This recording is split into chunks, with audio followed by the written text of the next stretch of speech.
اللہ رب العالمین آسمان کو روکے ہوئے ہیں کہیں ایسا نہ ہو کہ وہ زمین پر آ گرے.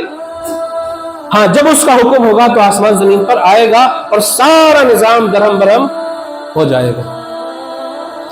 سورہ حج کیا فرمایا؟ اللہ ہی آسمان کو زمین پر گرنے سے روکے ہوئے ہیں. کیا معلوم ہوا کہ اللہ اکیلا ہے جو اس نظام کائنات کو چلا رہا ہے. اس نے تو چیلنج کیا ہے کوئی جو آ جائے آسمان اور زمین کو تھام لے؟ ایسا کوئی نہیں. اللہ رب العالمین نے قرآن مجید میں ارشاد فرمایا رب السماوات والارض وما بينهما فاعبده واصطبر لعبادته هل تعلم له سميا.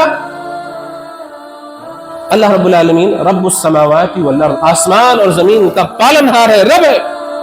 وما بینہما اور جو کچھ بھی ان دونوں کے درمیان ہے، فاعبدہ لہذا اسی کی عبادت کیا کرو.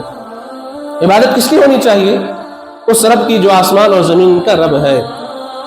واصطبر لعبادتہ اس کی عبادت پر جم جاؤ، ثابت قدمی اختیار کرو. هل تعلم له سميا کہ آپ کو اس کا ہم نام کوئی معلوم ہے، اس کا ہم پلہ کوئی معلوم ہے؟ اللہ نے جب سے نسل انسانی، نسل آدم، نسل جنات اور نسل حیوانات چلائی ہے، کسی بھی باپ نے اپنے بیٹے کا نام اللہ نہیں رکھا.